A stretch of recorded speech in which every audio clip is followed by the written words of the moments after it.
chaque samedi, Inch'Allah Ta'ala, nous avons un live à partir de 16h temps universel jusqu'à 17h, 17h30, ça dépendra des thèmes. Et aujourd'hui, le thème que nous avons est un thème qui est d'actualité. Nous voulons parler d'une nouvelle tendance qui est née dans le monde islamique, qui est connue comme étant Al-Qur'aniyoun, les coranistes. Il y a un nouveau mouvement qui vient d'être popularisé. Je ne dis pas qu'il vient d'être créé, parce que nous verrons que la création de ce mouvement remonte il y a très longtemps. Nous n'allons pas rentrer dans tout ce qui a été passé dans l'histoire. Ce qui nous intéresse là aujourd'hui, ce sont les mouvements coranistes contemporains, c'est-à-dire qui vivent avec nous, qui utilisent les réseaux sociaux, qui ont des lives, qui ont des livres et qui sont en train d'influencer le monde aujourd'hui. Donc, c'est qui les coranistes? Quelle est leur conception quant à Allah subhanahu wa ta'ala? C'est-à-dire que qui est Allah selon eux? Est-ce que c'est un être spirituel ou bien non? Ce sont des lois de la nature, c'est une matière qu'on appelle Allah. Qui est le prophète Mohammed sallallahu alayhi wa sallam? C'est quoi le Saint-Coran? Et les adorations que nous faisions, les 5 prières que nous faisons tous, le jeûne du mois de Ramadan, le Hajj, quelle est leur vision sur ces adorations pareilles? Et il y a une question aussi qui est là, la vie après la mort. Est-ce qu'il y a réellement la vie après la mort qu'on appelle Al-Barzakh? Je parle de avant la résurrection. Est-ce que quand quelqu'un décède, il est enterré? Est-il conscient pendant la vie tombale ou bien il n'y a pas de vie tombale? Ils appellent ça Azab al-Qabr, comme on verra que même cette appellation est une manipulation. Donc voilà un peu les grandes lignes qu'on va essayer d'aborder aujourd'hui et on va essayer de faire une introduction avant de commencer les points que nous avons dit ici. La première introduction ici, c'est de savoir que le mouvement des coranistes est une graine dans un long chapelet qui comporte des centaines d'autres graines. L'objectif principal ici, c'est d'effacer le prophète Mohammed sallallahu alayhi wa sallam de la mémoire collective.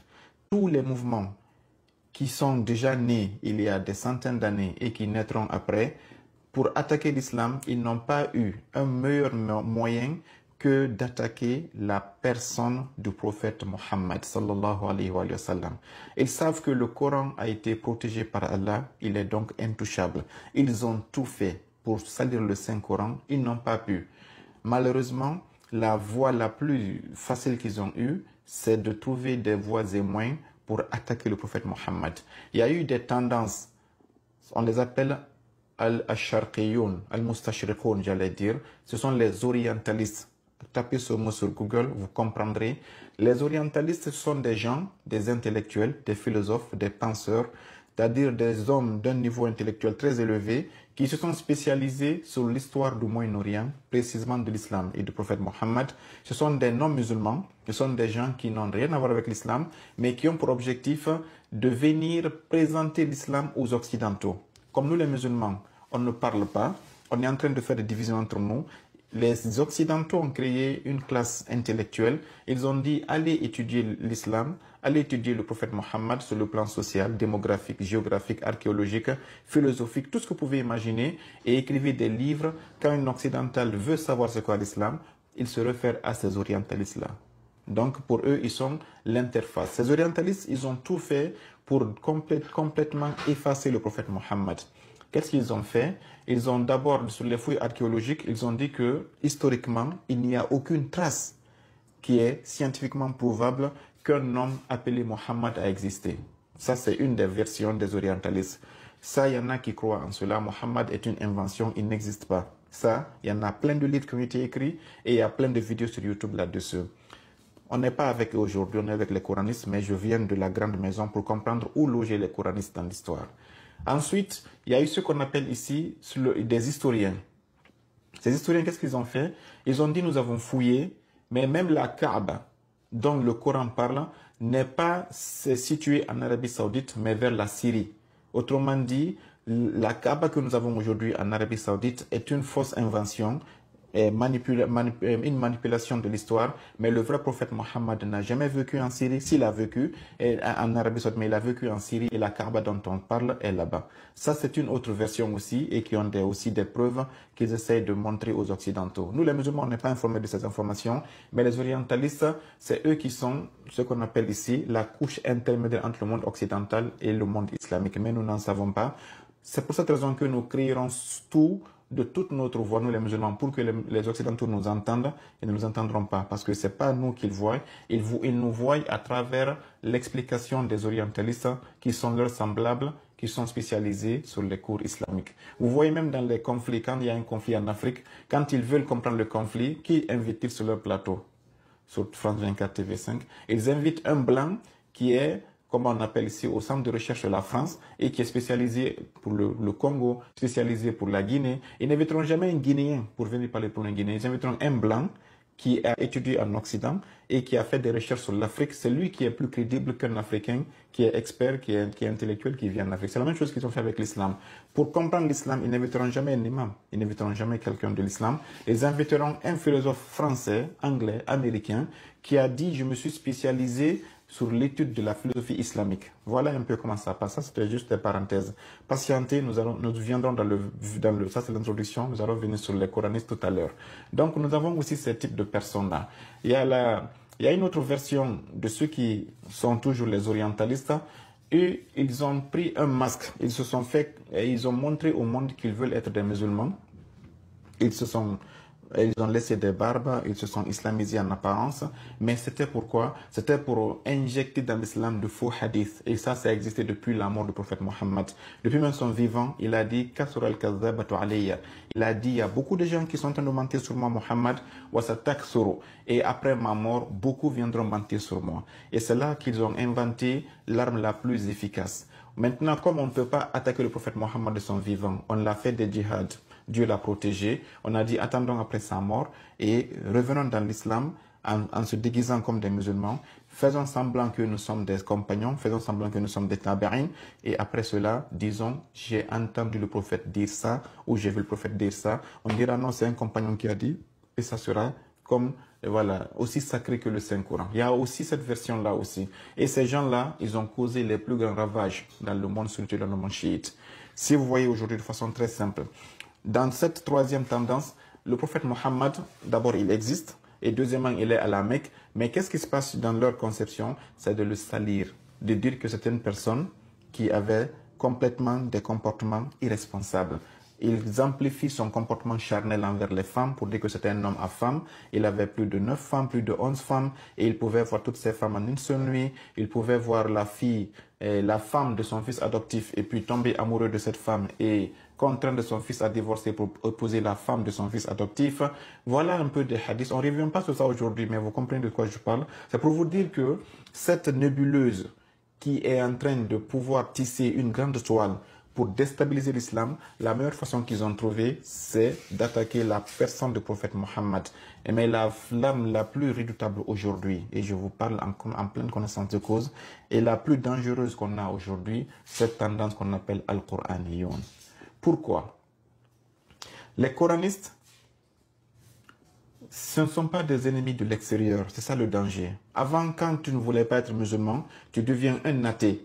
C'est-à-dire, tu dis, je démissionne de l'islam, je sors de l'islam et je deviens un athée. Là, quiconque te verra demain ou verra tes livres, on sait que l'auteur de ces livres-là, c'est un athée. C'est quelqu'un qui est contre l'islam et donc on connaît comment te prendre. On sait que tu es ennemi de l'islam et qu'on va essayer de prendre tout ce que tu diras avec tes pincettes. Mais les coranistes ont dit non.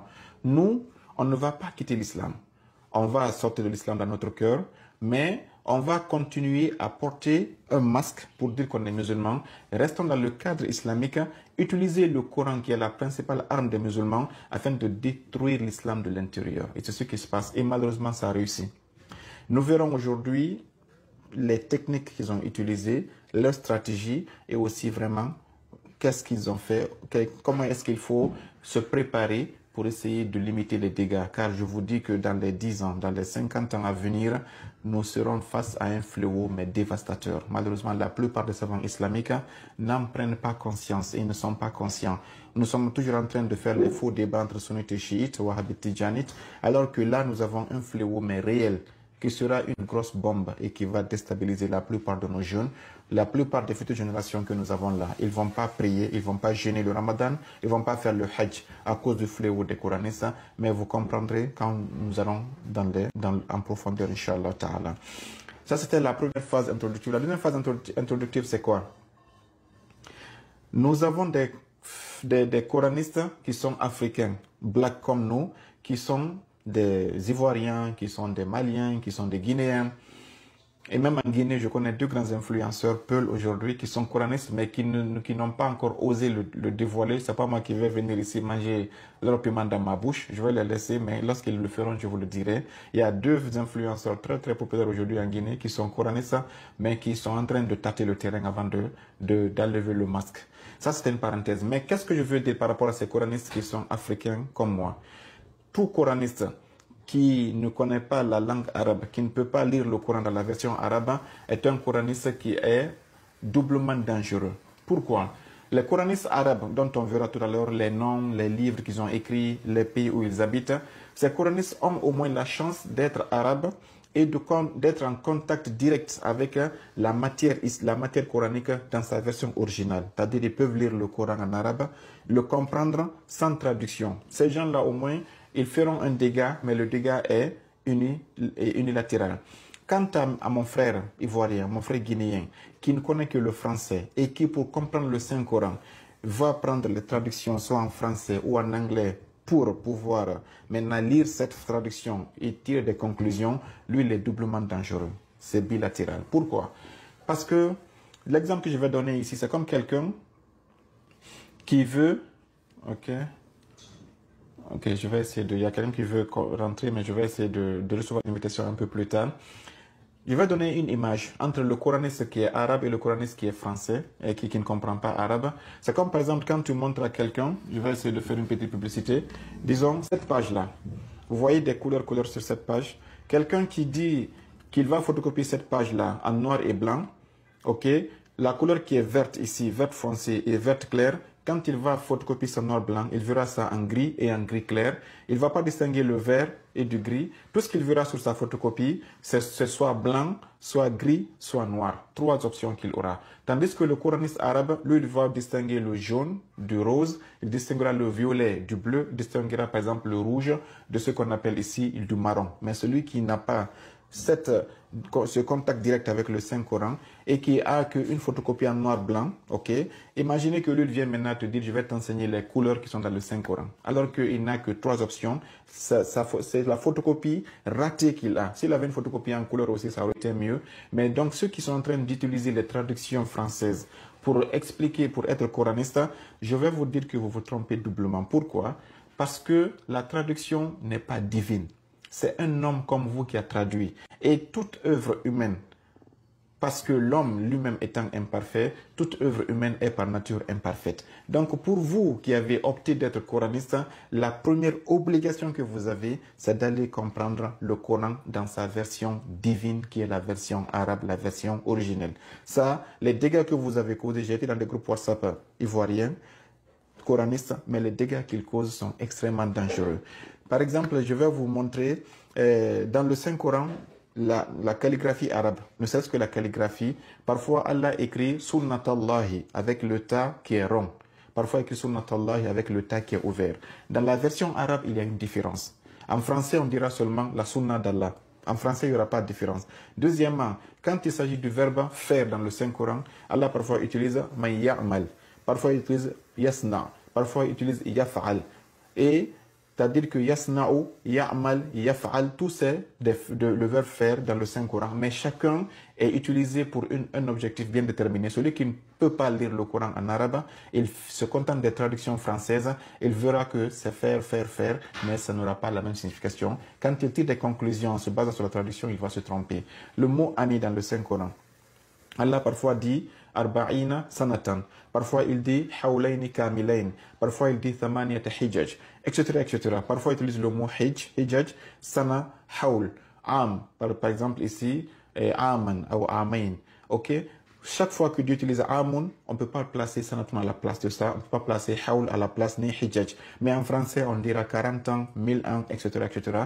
Mais en arabe, on sait qu'il y a une différence et je vous recommande le docteur Fadil Samirai qui a vraiment fait des études très très approfondies sur ce domaine. Tout ça, c'est l'introduction que je vous fais pour le moment pour vous donner un conseil, vous mes frères africains. Si vous voulez être coraniste, vous devez être sincère. C'est comme quelqu'un qui veut travailler pour une entreprise chinoise. Si tu n'as pas la langue chinoise dans ta poche, tu ne peux pas être là-bas. Si tu vas là-bas, tu vas causer plus de dégâts, appuyer sur des boutons qui seront des boutons fatals, qui vont tuer des gens au lieu de construire ce que tu es en train de faire. Donc, soit vous voulez être coraniste à 100%, soit restez des suiveurs, mais ne prenez pas de décision, s'il vous plaît, mes frères francophones qui ne parlent pas arabe.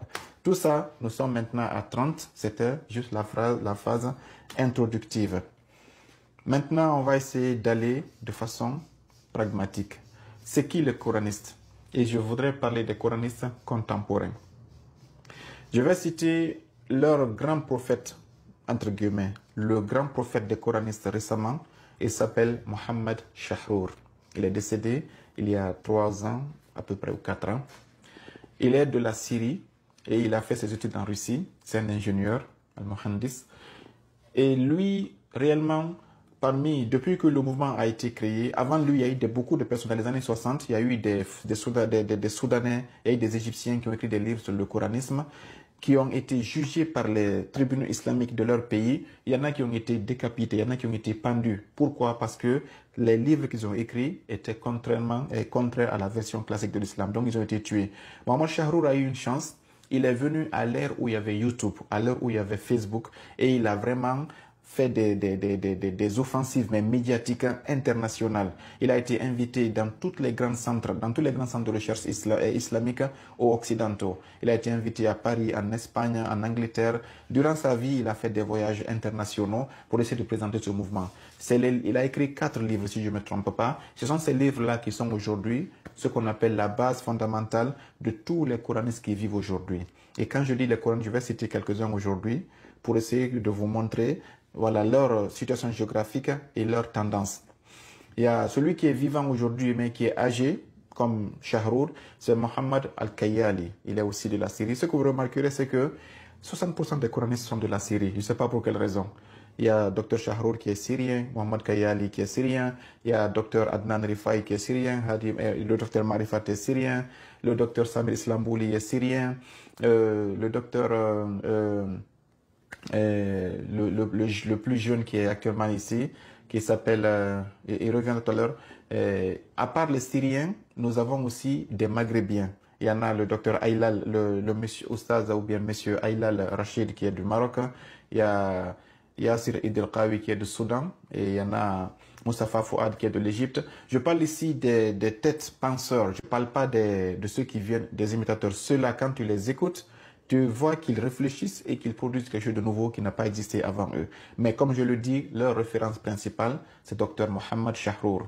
C'est pour vous dire qu'ils existent. Je ne parle pas des francophones. Ils n'ont rien à voir avec les coranistes, sincèrement. Si tu écoutes les coranistes arabes et tu écoutes les imitateurs des pays francophones, tu verras qu'il n'y a pas match. C'est comme une fiche originale en couleur et une fiche photocopie noir-blanc. Voilà. Donc, c'est pas par manque de respect pour les francophones, mais je me dis que quand tu as un sujet aussi important que ta foi et ta vie éternelle, ne te limite pas à mi-chemin. Va jusqu'au bout, va à la source. Ne te limite pas sur des ondits des traducteurs qui sont humains et qui injectent dans la traduction leur vision et leur compréhension. Donc ça, c'était la présentation. On a aujourd'hui des Soudanais, des Maghrébiens. Il y a même un des Maghrébiens qui est Benagresh, qui est de la Tunisie ou bien de l'Algérie, qui vit au Sénégal, qui fait aussi des vidéos et qui a écrit beaucoup de livres. Lui, il est très sérieux. Il fait le plus souvent en arabe ses vidéos.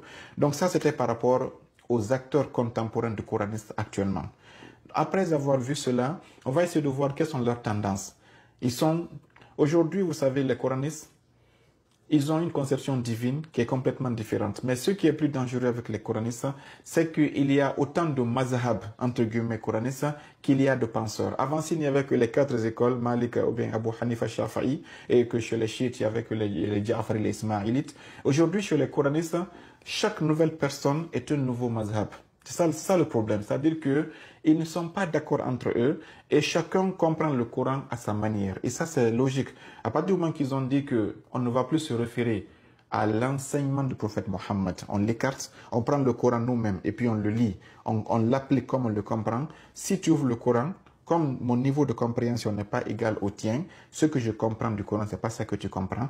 Et si ce que je comprends, c'est sur ça que je vais me baser pour adorer Dieu, je vais comprendre Dieu d'une façon différente de toi, je vais faire la prière d'une façon différente de toi, je vais faire le jeûne d'une façon différente de toi. Et c'est ce qui s'est passé sur le terrain. Quand tu les écoutes et que tu les écoutes tous, tu vas être vraiment frappé, mais d'un rire moqueur. Tu seras vraiment, tu seras face à un scandale très ridicule. Parce qu'ils ont des idées contraires qui s'autodétruisent et aujourd'hui ils sont en train de se faire des clashs sur TikTok. Il faut essayer d'aller voir les personnes que j'ai citées ici. Vous verrez qu'ils sont en train de s'autodétruire et je pense que à ce rythme-là, ils finiront par s'effondrer et laisser l'islam classique continuer son paisible chemin. Ça, c'était aussi une autre parenthèse. Donc revenons maintenant sur les points principaux. Quand on parle des coranistes, qu'est-ce qu'ils appellent al-iman chez eux? C'est quoi la foi? C'est quoi l'islam chez eux? C'est quoi la religion musulmane? Ici, pour comprendre cela, il faut revenir à Dr Shahrour. C'est lui qui est... tous les vivants se réfèrent de ses livres et de ses vidéos. Et il y en a plein sur des centaines de vidéos sur YouTube aujourd'hui et sur les autres réseaux. Mohamed Shahrour, il a été très audacieux. Il a dit que le prophète Mohammed sallallahu alayhi wa sallam n'est pas une personne avec un seul statut. Et écoutez bien leur intelligence. La manipulation est très profonde avec les coranistes. Et ça, si vous ratez cette partie que Shahrour a mise en place, vous ne comprendrez rien de ce qui suivra. Donc, portez beaucoup votre attention sur cette partie. Il dit que le prophète Mohammed est un être qui a plusieurs dimensions. Parfois, il est Mohammed ibn Abdullah. Il est Mohammed, fils d'Abdullah, un citoyen né à la Mecque et qui a vécu là-bas, qui s'est marié et qui est mort. C'est-à-dire un homme ordinaire. Ça, c'est son statut simple. Parfois, il est Nabi. Et quand il est Nabi, il n'est pas Mohammed simple. Et quand il est Nabi, il n'est pas Rasoul. Donc, ils disent qu'il est Mohammed simple, il est Mohammedun Nabi, il est Mohammedun Rasoul. Ça, c'est Shahrour qui a fait ces 3 étages. Et il dit que Mohammedun Rasoul est le seul qui nous intéresse. Mohammed en tant que casquette d'envoyé, quand il prend la tenue du Rasoul, et qu'il est en train de faire quelque chose, ce sont ce qu'il a dit et ce qu'il a fait en tant que Rasoul qui nous intéresse, nous les musulmans. Ce qu'il a fait en tant que Mohammedun Nabi, ce qu'il a dit en tant que Mohammedun Nabi, ce qu'il a fait en tant que Mohammed ibn Abdullah, ce qu'il a dit en tant que Mohammed ibn Abdullah ne nous concerne pas. C'était pour son époque, c'était pour sa famille, c'était pour ses époux, c'était pour ses voisins. Ça ne te concerne pas, toi le musulman qui vit au XXIe siècle. Voilà ce que Shahrour a dit. Et c'est de là qu'il a tout déclenché. C'est-à-dire que, pour que vous compreniez un peu, un général d'armée, quand il porte son tenue de général, c'est moi qui donne cet exemple-là, les militaires, quand il est maintenant au camp militaire, tout ce qu'il dit en tant que général, ça s'applique. Mais quand le général là est dans sa famille, tout ce qu'il donne comme ordre là-bas à ses enfants, comme tout ce qu'il donne comme ordre à ses femmes, ça ne va pas engager l'armée du pays, ça ne va pas engager les caporaux ou bien les colonels de son armée. Voilà un peu ce que Shahrour a dit. C'était très très logique de sa part, mais ça a une manipulation car le Coran démentit cette logique-là. Mais nous verrons comment le Coran a démenti ça. Donc, quelle est la conclusion qu'il a tirée avec ça? Il a dit donc, tous les hadiths que vous avez aujourd'hui, vous les musulmans, essayez de comprendre les hadiths là. Le prophète les a dit dans quel contexte? L'a-t-il dit en tant que Rasoul? L'a-t-il dit en tant que Nabi? L'a-t-il dit en tant que Mohammed simple? Voilà ce que Shahrour a dit. Et il a réussi à convaincre beaucoup de personnes aujourd'hui avec des ravages mais qui sont destructifs. Il a dit, quand par exemple le prophète Mohammed est dans sa vie privée, dans sa maison, la façon dont il mange, la façon dont il s'habille, la façon dont il traite ses femmes, ça c'est Mohammedun Nabi. Il dit que non, ça ne te concerne pas. Toi, dans ta famille aussi, tu peux trouver des règles pour gérer ta famille. Ce que le prophète a dit entre lui et ses voisins, quand il va au marché, ça ne t'intéresse pas. laisse ça de côté. Même si les gens ont raconté le Kana Nabi al-Hadza, le prophète faisait ça, il disait ça, il dormait comme ça, il mangeait comme ça. Ça, c'est le prophète dans son rôle de Nabi et de Mohammed simple. Et il dit, Shahrur, quand on lui dit, mais quelles sont tes preuves? Il dit, donnez-moi un seul verset où Allah a dit, Ya ayyuhalladhina amanu ati'un nabiyya. Où vous les croyants, obéissez au Nabi. Il dit, il n'y en a pas dans le Saint-Coran. Il dit, Allah a toujours dit, ati au Rasoul, obéissez au Rasoul. Donc, au général, quand il porte sa tenue. Mais quand il ôte sa tenue, il devient un mari, il devient un voisin, il n'a pas dit de suivre là-bas. Donc, il dit, les 5 prières, le prophète les a fait, mais c'est qu'en tant que Nabi, si tu veux, tu fais, si tu veux, tu laisses, sans engagement. C'est-à-dire que tout ce qu'il a fait dans le djihad, dans la prière, quand il jugeait, quand il faisait ce qu'on appelle la gestion de la ville de Médine, il l'a fait en tant que Nabi, il n'a pas fait en tant que Rasoul, et Allah t'a pas obligé de suivre le Rasoul, le Nabi, mais le Rasoul. On lui dit, mais Shahrur, c'est quoi d'abord le Rasoul? Il dit, Oma ala Rasoul illa al-balagh. Ça, c'est la deuxième étape, le deuxième piège. Il dit, le Rasoul, son rôle, c'est de transmettre le Coran. C'est-à-dire qu'il vient chez Dieu, Dieu met le Coran dans sa tête, il prend le Coran, il vient, il te le donne, et puis il s'en va. Oma ala Rasoul illa al-balagh. Le Rasoul, son rôle, c'est quoi? C'est de ne pas traduire le Coran, c'est de ne pas expliquer le Coran, c'est de ne pas l'interpréter, c'est de prendre le Coran tel qu'il est, intact, et te le donner, toi le musulman, et puis tu le pratiques, tu le lis, tu le comprends, tu le pratiques à ta façon. Tu n'as pas besoin de demander au prophète Mohammed, qu'est-ce que ce verset veut dire, qu'est-ce que ce verset interdit. Non, ils disent que le prophète Mohammed n'a pas cette fonction. Ça, c'est ce qu'on appelle la base, la bombe qu'ils ont jetée et qui ont ravagé tout le reste. Si vous ratez cette partie, vous ne comprendrez pas les coranistes. C'est pour cette raison, quand tu dis, mais il y a Bukhari qui a dit ça, il y a Muslim qui a dit ça, sur les chiites, il y a Bihar al-Anwar, il y a Usul al-Kafi, ils disent, mais non, ça, il ne l'a pas dit en tant que Rasoul. Ça, ce sont des explications, même si c'était vrai que ça vient du prophète Mohammed, même si c'est vrai que c'est sahih, c'est authentique, mais ça, c'était ses enseignements en tant que Nabi. Il n'a pas... Nous, on n'a pas reçu un verset du Saint-Coran qui dit de suivre le Nabi, mais de suivre seulement le Rasoul. Voilà ce qu'ils vous répondront. Et je vous assure que ça marche aujourd'hui dans la tête des coranistes. C'est pour cette raison, aujourd'hui, les 5 prières, ils ne les font pas. Le Hajj, ils ne le font pas. Et le Ramadan, ils ne le font pas. Nous allons venir, mais vous direz, mais il y a des versets qui disent de faire la prière, des versets qui disent de faire le Hajj. Nous verrons quelles sont les réponses qu'ils ont données à ces types d'objections. Donc ça, c'était le premier point que je voudrais que l'on comprenne très bien par rapport à la réforme que Shahrur a envoyée. Et donc, qu'est-ce qu'il faut répondre à cette disons, première argumentation du docteur Mohammed Shahrur? Excusez-moi, je vais prendre un petit gordo. Salam Muhammad wa Muhammad.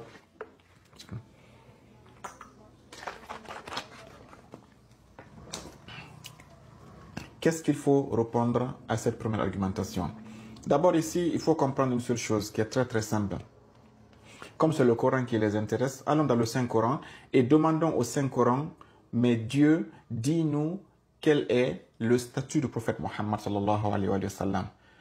Quel est le rôle du prophète Mohammed? Comme c'est toi qui nous l'as présenté, c'est toi qui nous as dit que c'est lui qui porte ta parole, dis-nous quelle est la mission que tu lui as donnée. Si Dieu nous dit que le prophète Mohammed ne sera qu'un seul, qu'un transporteur de message, il livre le message chez toi et puis il te laisse avec le message, ou bien même quand il livre le message, il doit être présent, faire ce qu'on appelle ici le service après-vente, t'expliquer le message, te l'interpréter, te l'enseigner. Voilà ce qu'on demande ici. Si le Coran nous dit que le prophète Mohammed n'est qu'un transporteur, c'est-à-dire qu'un taximètre qui prend ton sac de riz du marché à la maison et puis il disparaît, ou bien il viendra t'apprendre à cuisiner, à laver ce riz, à le cuisiner et à mettre différents plats pour t'aider à bien le consommer. C'est ça la différence entre nous et les coranistes. Allons dans le Saint-Coran, ils sont de répondre à cette première partie de Shahrur. On va essayer de lire le verset qu'il a dit lui, Bismillah ar-Rahman ar-Rahim. Il a dit dans la Sourate Al-Ma'idah, verset 99, Allah a dit, Bismillah ar-Rahman ar-Rahim, Ma ala rasuli illa al-balagh. Il n'appartient au prophète que le fait de transmettre. Ça, c'est ce que Mohammed Shahrur a dit, Sourate Al-Ma'idah, verset 99. Et au début de la vidéo, je vous ai mis une vidéo sur la télévision où l'un des docteurs aussi disait, An-Nabiyyu la yusharri' wa la yuharrim wa la yuhallil. Ça, c'est ce qu'il a dit pour ceux qui étaient sur Facebook avant que je commence sur TikTok. Il y a quelqu'un qui a dit ici, parmi les contemporains, il est aussi très âgé. Il dit, An-Nabiyyu la yusharri'. Le prophète Mohammed n'émet aucune loi. Wala yuharrim. Il n'interdit rien. Wala yuhallil. Et il n'autorise rien. Tout ce que le prophète fait, c'est de dire voilà ce que le Coran a dit, faites ce que le Coran a dit. Moi, je n'interdis rien. En tant que Mohammed, je n'autorise rien. Je n'ai rien à apporter. Je ne fais que transmettre la volonté de Dieu vers vous les hommes. Et c'est le verset qu'ils utilisent comme étant la preuve. Surtout le Maïda, verset 99. Ma'ala rasoul illal balagh. Mais nous disons que le principal piège des coranistes, c'est quoi? C'est dans la sourate al-Baqarah, lorsque Dieu dit Afatu'minuna bi ba'dil kitabi wa takfuruna bi ba'd. Vous les hommes là, allez-vous prendre et accepter une partie du livre qui vous arrange et rejeter l'autre partie qui ne vous arrange pas? Allah dit wa ma jaza'u man yaf'alu dhalika minkum illa khizyun fil dunya. Celui qui fait ça parmi vous sera humilié dans ce bas monde et à la fin du monde, yuraduna ila ashaddil adab, vous serez poussé vers le plus douloureux des châtiments. Allah dans le Saint-Coran avait déjà dit qu'il y a des gens qui viendront, ils ouvriront le Saint-Coran, tous les versets qui vont avec leur conception et leur idéologie, ils mettent ces versets en avance, mais les versets qui les dérangent et qui ne vont pas avec leur conception, ils les cachent et puis ils ne le montrent pas aux gens. Nous disons que oui, ce verset dans le Saint-Coran, Allah a dit « Ma ala rasoul illa al-balagh ».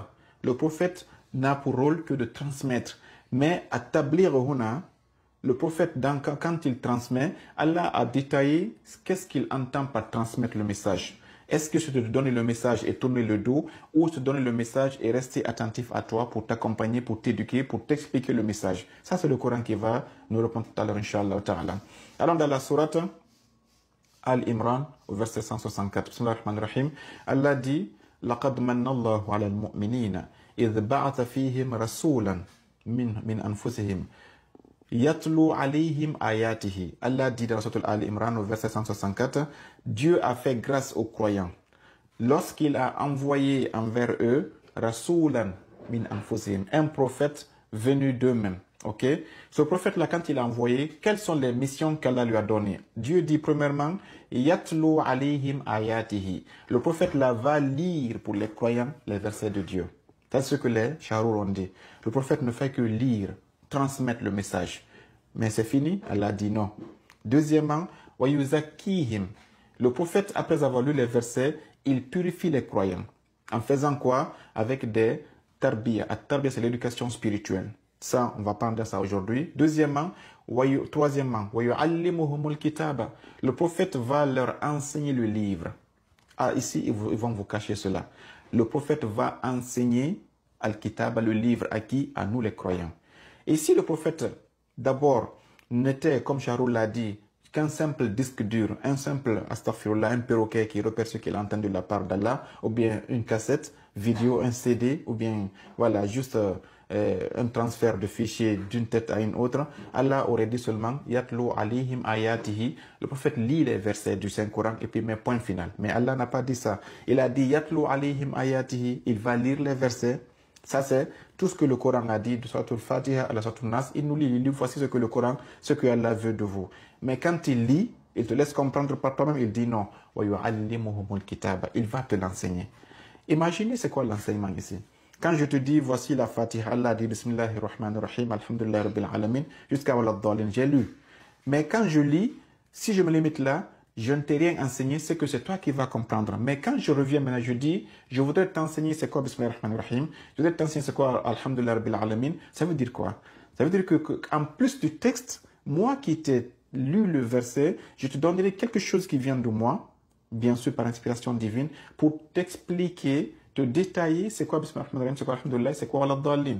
Et cet enseignement-là, ce que nous on appelle la sunna, ce sont les hadiths du prophète Mohammed. Et ça vient du Saint-Coran ici. Monsieur Shahrour, Monsieur Yasser Adel-Qawi et les autres. Si le prophète n'avait pour mission que At-Tilawa, le fait de lire les versets, là on aurait donné raison à tous les coranistes. Le prophète lit les versets et puis c'est fini. Mais il lit et puis il enseigne. Le même verset est dans la sourate Al-Jum'a au verset 2. هو الذي بعث في الأميين رسولا منهم يتلو عليهم آياته ويزكيهم ويعلمهم الكتاب والحكمة. Il lit les versets, il les purifie et il enseigne le livre. Et à chaque fois, imaginez un professeur de mathématiques en classe, un professeur d'histoire, le livre est là et le livre d'histoire est là, vous lisez le texte, mais après, le prophète enseigne. Enseigner veut dire quoi? Tu commentes, tu détailles, tu expliques, tu justifies. Et c'est ça là qui a été compilé par ce qu'on appelle ici les livres de hadith. Maintenant, les hadiths sont-ils authentiques ou pas? Ça, c'est un autre thème. Il faut qu'on essaie d'être rigoureux dans les hadiths pour voir qu'est-ce qui est vrai, qu'est-ce qui n'est pas vrai. Mais au moins, Allah a donné au prophète Mohammed ici au moins 3 missions. D'abord, il lira les versets, il va nous purifier et ensuite il va nous enseigner les versets qu'il nous a lus. Et donc ce verset-là à lui seul, mais détruit toute la conception des coranistes. Il n'y a pas de débat, c'est le Saint-Coran qui est là. Parce que tu ne peux pas enseigner un livre en répétant uniquement les versets. Imaginez un peu, si on dit non, pour enseigner à quelqu'un la Fatiha, d'abord je viens, je dis, c'est quoi la Fatiha? Je dis, Bismillahirrahmanirrahim, le premier verset de la Fatiha. Ok, ça tu as lu. Maintenant, enseigne-moi. Tu dis pourtant que c'est Bismillahirrahmanirrahim. C'est Bismillahirrahmanirrahim que ça veut dire. C'est-à-dire que c'est bête quand même. Je ne peux pas dire que, quand Dieu dit par exemple ici, enseigne-moi ce que ça veut dire, je te lis le verset, et pour te l'enseigner aussi, je répète le même verset aussi. C'est pas logique. Donc les coranistes ici, la première erreur dans laquelle ils sont tombés, c'est de penser que le rôle du prophète Mohammed, c'est juste de faire le perroquet, astaghfirullah. C'est-à-dire que Allah a dit, Mohammed dit leur iqra, Mohammed nous dit iqra et puis il tourne le dos. Non, Allah a dit yatlu alayhim. Tu liras iqra, mais wa yu'allimuhumul kitab, il va nous enseigner aussi les versets. Et voilà un peu, ça c'est 2 versets, soit Al-Imran verset 64 et verset Al-Jum'ah et soit Al-Jum'ah verset 2. Donc le prophète Mohammed n'a pas que pour mission ou pour statut d'être quelqu'un qui ne fait que répéter les versets. Après les avoir répétés, il va aussi nous les détailler, les commenter, nous les enseigner. Et c'est cet enseignement, ce commentaire-là que nous on a appelé la sunna. Et vous savez ce que les coranistes font aujourd'hui? Les coranistes, et ça c'est la plus grande bêtise que j'ai vue entre guillemets, de leur part, ils te disent, n'écoute pas le commentaire que le prophète a fait, rejette la sunna du prophète, mais viens suivre ma vidéo, moi je vais t'expliquer le Coran. Ça, c'est la chose la plus bête. Le prophète Mohammed, quand il avait reçu le Coran, il a dit aux compagnons, il a reçu des questions, il a répondu. On dit non, les échanges entre le prophète et les compagnons, rejette ça, c'est pas authentique. Prends le Coran lui-même. Donc tu prends le Coran, tu viens, mais ils font des vidéos d'1 heure du temps, 2 heures du temps, 3 heures du temps, pour t'expliquer les versets du Saint-Coran. C'est-à-dire que le droit qu'ils ont interdit au prophète Mohammed, ils se l'arrogent eux-mêmes ici. C'est-à-dire que si c'était vrai que le prophète n'a pas le droit d'expliquer le Saint-Coran, pourquoi ils vont l'expliquer? Le Coran est dans ton téléphone, non? Pourquoi ils vont faire des vidéos pour te l'expliquer? Pourquoi ils vont écrire des livres pour te l'expliquer? Yesharour a écrit 4 livres. Et Samir Islamboul a écrit, c'est pas comme un livre aujourd'hui. Et il est en train de continuer à écrire. C'est-à-dire que les livres que Yesharour a écrit, que Islamboul a écrit aujourd'hui, sont devenus la sunna des futurs coranistes.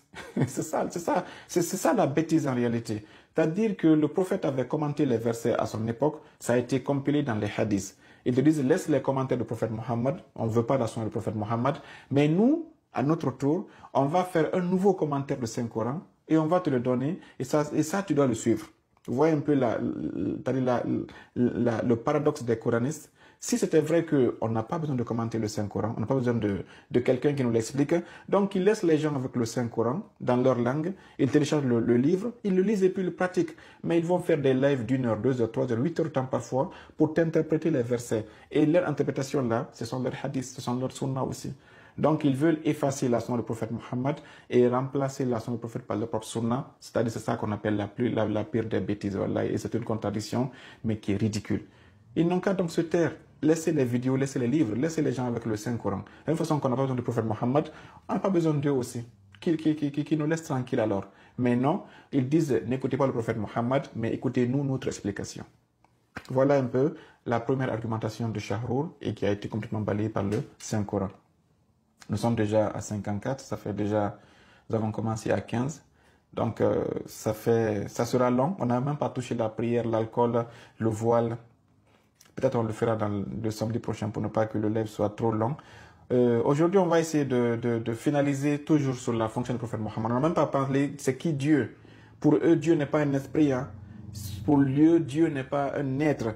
Il y en a parmi eux, comme aujourd'hui, il s'appelle Youssouf Abou Awad. Il est là.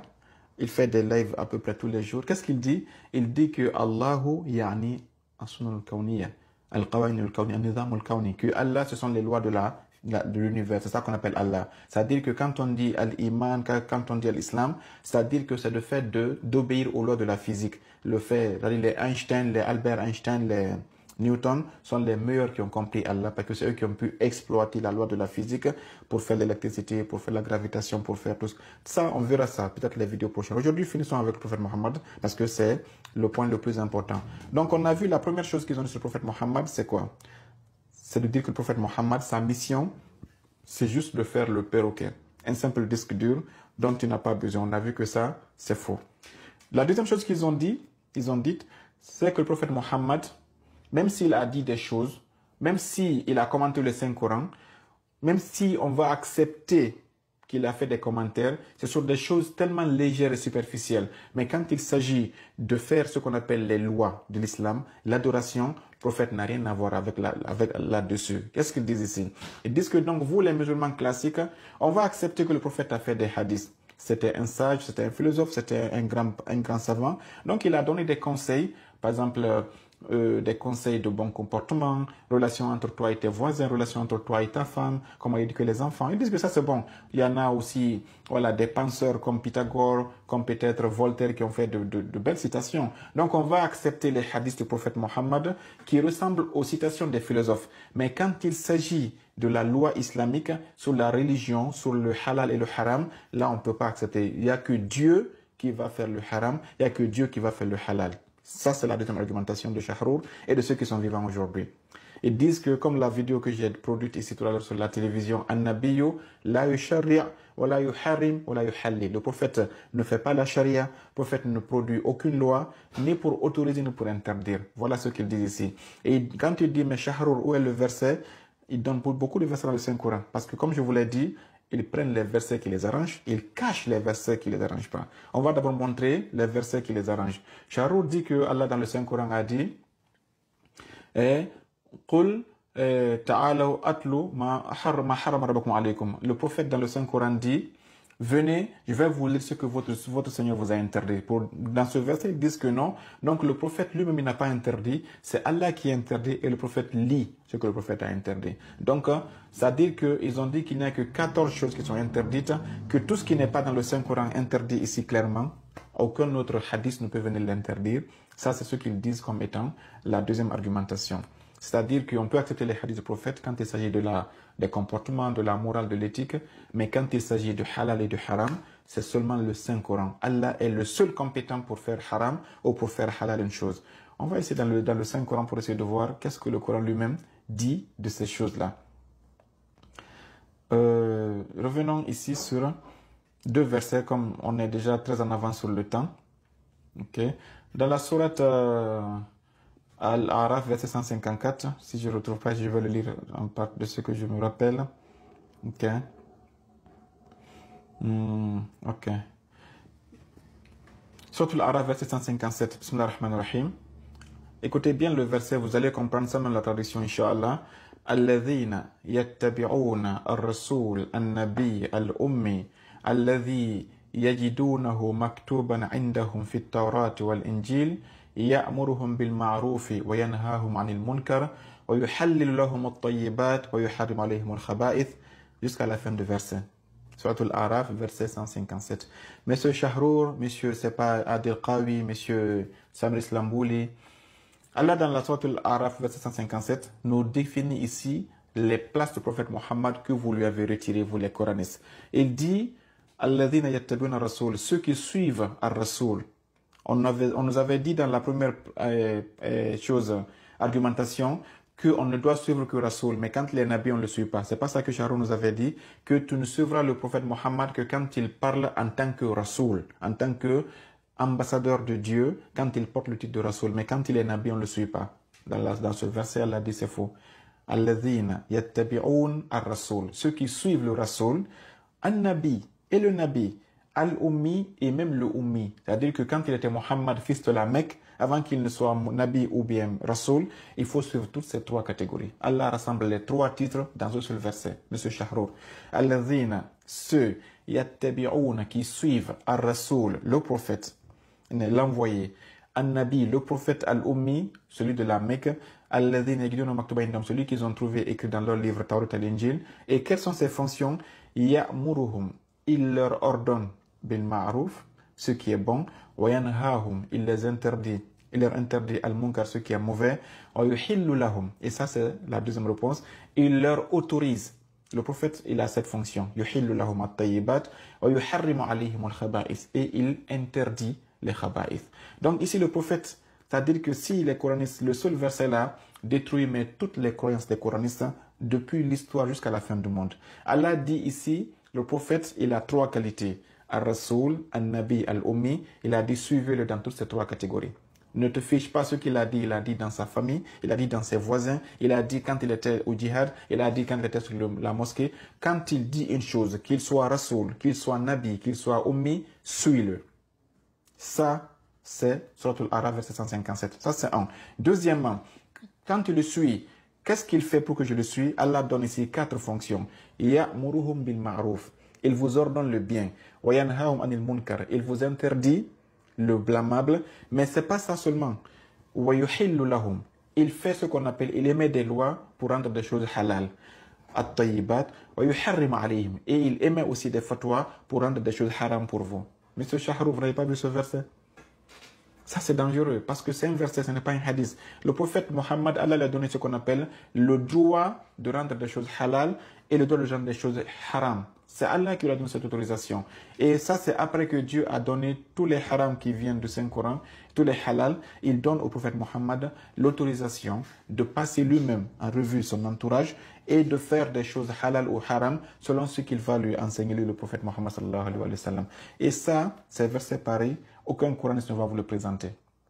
Et chez eux, alhamdulillah, tous les versets du Saint-Coran sont authentiques et il n'y a aucun qui a été abrogé. Donc ça, c'est déjà un grand pas pour dire que tout coraniste que vous allez rencontrer, donnez-lui ce verset, il va se réveiller de l'hypnose et de la manipulation, du brainwashing dans lequel il est et il a été intégré.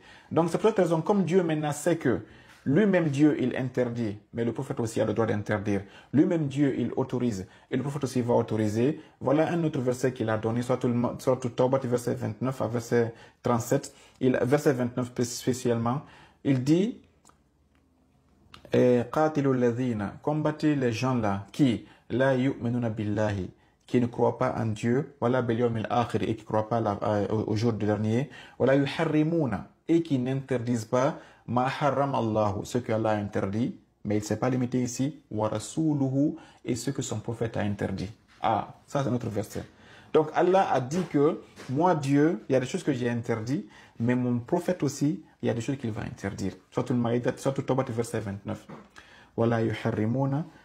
Ces gens-là qu'il faut combattre sont les gens-là qui ne rendent pas illicites. Ma harram Allah, ce que Allah a interdit, wa rasuluhu, et ce que le prophète aussi a interdit. Donc dans le Saint-Coran, Allah de façon très claire donne deux sources, deux personnes qui sont compétentes pour interdire. Il dit c'est moi Dieu et puis mon prophète aussi. Ce que moi Dieu j'ai interdit dans le Saint-Coran, ce que le prophète va interdire ne sera pas dans le Saint-Coran, sinon ça sera vraiment un amalgame. C'est comme si Dieu a raconté ce verset juste pour blaguer. Sinon, il a dit seulement ce que j'ai interdit. Parce que ça, le Coran déjà est clair. Mais s'il dit ce que mon prophète aussi va interdire par après, ça montre donc qu'il y a deux interdictions séparées. Et ce qu'on appelle ici les hadiths et les sunnahs du prophète Muhammad sallallahu alayhi wa sallam. Donc, à travers seulement ces deux versets, soit Al-Araf verset 157, soit Tawbat verset 29, on comprend que Allah, c'est vrai que c'est lui qui est le souverain, c'est lui qui a le droit d'interdire, d'autoriser, mais il dit, le prophète Mohammed qui est là, je l'ai purifié, je l'ai élevé à un degré tellement élevé que s'il interdit quelque chose, suivez-le. Et c'est là automatiquement qu'il a dit quoi, de façon très claire, il a dit, Ya ayyuhalladhina amanu, ati'u Allah wa ati'u Rasul. Ô vous les croyants, obéissez à Allah dans ce qu'il a ordonné, de ce qu'il a interdit, wa ati'u rasula, obéissez au prophète Mohammed dans ce qu'il va donner et ce qu'il va interdire. Sinon, il n'y avait pas de différence entre les deux. Si le prophète Mohammed n'était qu'un simple disque dur, il n'avait rien à apporter en plus de ce que dans le contenu du disque dur, Allah allait dire seulement ati'u Allah, obéissez à Allah, et c'était fini. Mais pas du moment qu'il a dit obéissez à Allah, ensuite obéissez au prophète Mohammed, ça veut dire qu'il y a un petit plus qui sera amené par le prophète Mohammed et auquel aussi il faudra obéir par après. Et c'est ce que les coranistes ne veulent pas faire aujourd'hui. Combien de versets y a-t-il? Allah dit Atiullah wa Rasul, Atiullah wa Rasul. Combien de versets? Et il te dit que Man ata ar-Rasul faqad ata Allah. Celui qui va obéir au prophète Mohammed aura obéi à Dieu, parce que tout ce que le prophète dira, la yantiqu anil hawa, il ne dit pas de lui-même, c'est une inspiration que je lui donne et puis il vous interdit par après. Mais seulement ce n'est pas dans le wahy du Saint-Coran ici, c'est une C'est une inspiration que dans l'enseignement que le prophète fait et dans le contexte qu'il a vu, et il essaye de... Voilà. Donc ça veut dire que le Coran démentit tous ces versets-là et il n'y a pas de débat là-dessus. Ça, c'était la deuxième partie où ils nous ont dit que non, même s'il faut accepter les hadiths, acceptons-les dans le domaine de la morale et des belles citations, mais jamais dans le cadre du halal et du haram. Allah dit que même dans le cadre du halal et du haram, il faut aussi suivre le prophète Mohammed sallallahu alayhi wa sallam. Pour conclure ici, les Coranistes disent que le prophète Mohammed, on n'a pas besoin de lui, on n'a besoin que du Saint-Coran. La question que je vais leur demander, alors pourquoi Dieu n'a pas descendu le Saint-Coran sur une montagne? Il dit, chaque pays, allez prendre le Coran, lisez-le vous-même. Pourquoi il a dit aux gens, je vais descendre le Coran sur le prophète, et puis maintenant, le prophète va vous donner le Saint-Coran? C'est ça la question. Il faut qu'on essaie de comprendre bien cette conclusion-là. Cette conclusion est très fondamentale, parce que cette conclusion, elle va balayer tout ce qui restait de la résistance des Coranistes. Allah, dans le Saint-Coran, s'il ne voulait pas d'un prophète qui allait expliquer le Saint-Coran, qui allait l'enseigner aux gens, il allait tout simplement laisser le Saint-Coran sur des lieux stratégiques dans chaque pays, dans chaque village. Chacun prend une copie du Coran et puis c'est fini. Mais écoutez bien ce que le Coran a dit ici. Il démentit ça de façon très éloquente. Allah dit dans le Saint-Coran d'abord, Surat Al-Shu'ara, verset 181-194, Allah dit « Nazala bihi ruhul amin ». C'est l'ange Gabriel qui a descendu le Saint-Coran. À qui? À toi le musulman? Non. Ala qalbika, sur ton cœur, toi le prophète Mohammed. Allah dit, parmi tous qui ont existé, dans la sourate Al-Hashr, il dit, Law anzalna hadha al-Qur'an ala jabalin la ra'aytahu khashi'an mutasaddian min khashyatillah. Si le Coran était descendu sur une montagne, la montagne allait exploser parce que le Coran est lourd. La seule personne qui avait une énergie, une lumière, une spiritualité aussi puissante pour résister à la parole d'Allah subhanahu wa ta'ala, c'était le cœur du prophète Mohammed sallallahu alayhi wa sallam. Et toi, un coraniste, tu viens ici, tu te compares à ce prophète, tu dis tu n'as pas besoin de lui, ça dit que ce n'est qu'un taximètre qui t'a livré ton sac derrière la maison. C'est comme un postier qui met ta lettre dans ta box, mailbox, et puis il va s'en aller. Essayez de respecter cette personne, s'il vous plaît. Allah dit, le seul endroit qui, dans la création tout entière, qui a pu résister et être digne de recevoir la parole d'Allah, c'était le cœur du prophète Mohammed. Surat Al-Shu'ara, verset 193-194. Nazala bihi ruhul amin ala qalbika. Le prophète, l'ange Gabriel a descendu le Saint-Coran dans ton cœur afin que tu sois parmi ceux qui seront les avertisseurs. Bien. Suratul Baqarah, verset 97. Qul man kana adwan li Jibril fa innahu nazzalahu ala qalbika. C'est Jibril qui a descendu le Saint-Coran dans ton cœur. Suratul Baqarah. Ok. On dit que le live finira ici dans 4 minutes. Ok. On va essayer de continuer. Ok. One second. Ok, excusez-moi, hein. La TikTok qui nous fatigue ici. Ok, désolé. C'est la conclusion, on finira dans 5 minutes, Inch'Allah. Ça veut dire ici donc que le Coran, Allah a choisi une personne pour que le Coran soit dans son cœur. Mais pour quelle raison? Pourquoi il ne t'a pas choisi toi? Pourquoi il ne t'a pas choisi ton papa ou bien ton voisin? Il a choisi Muhammad lui seul. Ça, c'est la question qu'il faut répondre. La réponse viendra par Allah lui-même. Toujours. Surat Al-Furqan, verset 1, Tabarakalladhi nazzala al-Furqan ala abdihi liyakuna lil alamin nadhira. Il dit, gloire à cet être Allah qui a donné le Coran, le Furqan, à son serviteur. Surat Al-Furqan, verset 32, وقال الذين كفروا لا نزل عليه القرآن جملة واحدة. C'est la même chose. Surat Al-Imran, verset 3. نزل عليك الكتاب بالحق مصدقا لما بين يديه. وقالوا يا الذين نزل على ذكرك المجنون. Tous ces versets-là disent que tu appelles le Coran Al-Zikr, que tu l'appelles Al-Furqan, que tu l'appelles Al-Quran, que tu l'appelles Al-Kitab, tous ces 5 noms-là, Allah dit tous veut dire la même chose et que c'est descendu où? Dans le cœur du prophète Mohammed. Maintenant, la raison, c'est pourquoi. Ok? Surat Al-Nahl, verset 44. Bismillahirrahmanirrahim. Wa anzalna ilayka dhikra litubayyina linnasi ma nuzila ilayhim.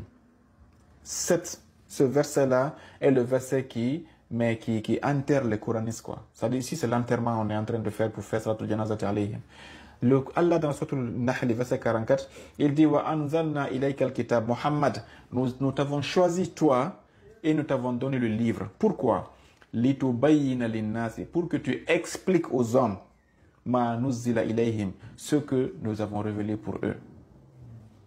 Allah dit Mohammed, on t'a choisi toi pour que tu reçoives le livre afin que tu expliques aux hommes la révélation qui leur est destinée. Subhanallah. Allah délègue son prophète Mohammed ici comme étant le seul qui est digne de recevoir le message, mais quand il le reçoit, ce n'est pas pour le transmettre verset par verset, c'est pour l'éclairer, c'est pour le détailler, l'expliquer. Il vient te dire ici, non, le Coran lui-même, le Coran éclaire toutes choses. Le Coran est une lumière. Et donc, le Coran détaille toutes choses. On n'a pas besoin d'un autre qui vienne détailler ce qui est déjà détaillé. Voilà ce que les petits coranistes français disent aujourd'hui. Excusez-moi le terme, parce que moi, ceux qui sont francophones ne comprennent pas l'arabe là. Je ne pense pas que... Voilà, ils doivent faire l'effort d'aller vers l'arabe, ce que je leur dis. Qu'est-ce qu'ils disent ici? Ils disent que non, le Coran, Allah dit Kitabun fassalna tafsila. Le Coran, Allah dit, je l'ai détaillé de façon très très méticuleuse. Il n'y a pas de zone d'ombre dans le Coran. Le Coran est détaillé, le Coran est clair, le Coran est explicatif. Donc, pourquoi avoir besoin d'un prophète pour l'expliquer? D'abord, ce verset-là leur dire que c'est faux. Surtout le verset 44. Ça, c'est par rapport au texte. Mais par rapport à la logique, je vais leur donner une réponse qu'il ne peut pas contester. D'abord, finissons par le verset d'abord. Allah dit, même si le Coran est détaillé, même si le Coran est explicatif, il est clair, mais le prophète Mohammed, il est le seul qui a été digne de le recevoir. Surtout le verset 44. Nous avons donné le livre au prophète Mohammed afin qu'il l'explique aux hommes. Ça, c'est Allah qui a voulu comme ça. Si tu veux plaire à Allah et suivre le chemin de Dieu, tu dois passer par le prophète Mohammed, par ses explications. Ok? Maintenant, allons dans la question logique. C'est vrai, le Coran est détaillé. Tibyana li kulli shay'in. Kitabun fassalnahu tafsila. Ça veut dire qu'on a détaillé de façon complètement détaillée. Ça, c'est pour répéter le péjoratif là. Mais, détaillé pour qui? C'est ça la question. C'est-à-dire que le Coran est clair. Hein? Le Coran n'a pas d'ambiguïté. Le Coran n'a pas de zone d'ombre, c'est vrai. Mais pour qui? Pour tout le monde? Ou pour ceux qu'Allah a purifié et préparé? C'est ça la question. Le Coran, personne ne doute que le Coran est clair, le Coran est détaillé, le Coran est complet. Il y a tout dans le Saint-Coran. Mais pour qui? C'est-à-dire que, pour donner un exemple qui est très très simple, un livre de mathématiques, pour vous qui avez fait terminale sciences maths. Le livre de mathématiques sciences maths, les SIAM qu'on a utilisé quand on était en Guinée, ce livre de mathématiques terminale sciences maths, mais il est clair, hein? Il est détaillé, il est très très explicatif. Mais pour qui? Pour moi qui fais sciences sociales ou pour le professeur de mathématiques? Et si vous comprenez bien ce qui se passe ici. Le problème, ce n'est pas le livre. C'est toi à ton niveau. C'est-à-dire qu'un livre de philosophie, un livre de médecine, quelqu'un qui va aujourd'hui faire à Gamal 7 ans pour finir la médecine, un livre de médecine est très clair. Hein? Quand tu vois les mots qui sont là-bas, c'est des mots qui sont très clairs. Mais pour qui? Pour le professeur de biologie, pour le médecin. Pour toi qui a fait philosophie, si tu prends un livre de médecine, mais tu ne verras que de la chinoiserie dedans. Tu ne comprendras rien. Alors que le livre, lui, il est clair. Ça veut dire ici, ce n'est pas parce qu'un livre est clair, il est détaillé, que n'importe qui peut le comprendre. Il est clair pour celui qui en est spécialiste. Il est clair pour celui qui en est préparé. Il est détaillé pour celui qui en a dit la dignité de le comprendre. Et Allah a dit que le seul qui a été digne de comprendre le Saint-Coran, c'est le prophète Mohammed. Les versets, on les a lus tout à l'heure. Si donc le Coran est clair, c'est pour le prophète Mohammed qu'il est clair. S'il est détaillé, c'est pour lui. C'est pour ça que Allah a dit on a donné le livre à toi, Mohammed, qui est le professeur de mathématiques et le professeur de philosophie. Pourquoi? Pour que tu éclaires aux hommes. Al-Bayan, c'est éclairer. Donc pour toi, il est clair, mais il n'est pas clair pour n'importe qui. Donc, on te l'a donné pour que tu l'éclaires pour les autres. Je pense qu'il n'y a pas plus clair que ces versets-là. Le Coran est clair, c'est vrai. Le Coran est bayan li kulli shay'in, c'est vrai. Mais pas laysa li kulli ahadin. Al-Qur'an tibyanun li kulli shay'in, walakin laysa li kulli ahad. Il éclaire toutes choses, mais pas pour toute personne. Donc c'est pour vous dire que, monsieur les Coranistes, le prophète Mohammed, son statut, ce n'est pas un perroquet. Arrêtez de l'insulter. Arrêtez de le réduire en une clé USB. C'est-à-dire que le Coran est dans cette clé USB. Et puis Allah a mis le Coran ici. Et puis le Coran est branché dans ta tête. Et puis tu prends le Coran, tu jettes la clé. C'est pas ça le prophète Mohammed. Le prophète Mohammed, il est là. Suratul Jum'ati. Yatlu alayhim ayatihi. Il lit les versets. Wa yu'allimuhum al-kitaba. Et puis il va t'enseigner le livre. Nazala alayka al-kitaba. لتبين للناس أنزلنا إليك الذكر لتبين للناس أنزلنا إليك الفرقان لتبين للناس. Donc ici je pense que aujourd'hui nous avons fait 1 heure. Je n'ai pas aimé que le live atteigne 1 heure, mais c'était nécessaire. C'était la phase introductive. On n'a pas encore parlé parce que les coranistes chez eux le Coran est halal. Non, l'alcool n'est pas interdit chez les coranistes. Ils boivent l'alcool sans problème. Pour eux il n'y a aucun verset qui dit que l'alcool est interdit. Le voile n'est pas obligatoire chez les coranistes. Les 5 prières, ils disent que c'est du shirk. Quand tu fais Allahu Akbar, Ruku, Sujud, tu es en train de faire du shirk. Quand tu vas à la Mecque, tu fais le tour de la Kaaba, tu cours à Safa et Marwa, que tu fais du shirk, tu adores des idoles. C'est-à-dire que je ne vais pas vous dire tout ce qu'ils ont fait comme ravage. Le Ramadan, c'est un choix. Si tu veux, tu jeûnes. Si tu veux, tu jeûnes pas. Et nous viendrons sur ça. Aujourd'hui, c'était juste la phase introductive afin de vous montrer l'erreur qu'ils ont commise. Toute l'erreur qu'ils ont commise, c'est d'avoir enlevé le prophète Mohammed dans l'équation. Et tout islam sans le prophète Mohammed n'est pas de l'islam. Ça, c'est par là que je vais conclure, tout en vous remerciant tous pour votre patience. Et je vous prierai de réécouter le live et de le revoir afin de pouvoir mieux comprendre, parce que la plupart des passages sont nouveaux et il faut qu'on essaye de les assimiler afin de pouvoir se préparer. Pourquoi je voudrais vous préparer? Le futur, ce sera le combat entre les musulmans et les coranistes. Soyez prêts, car le combat, la guerre est déjà en marche, mais seulement la plupart d'entre nous en sont inconscients. Qu'Allah nous donne la victoire, qu'Allah réveille ces personnes et qu'il les ramène au Saint-Coran comme ils prétendent, et qu'Allah nous sauve tous de par sa grâce. Wassalamu alaikum wa rahmatullahi ta'ala wa barakatuhu.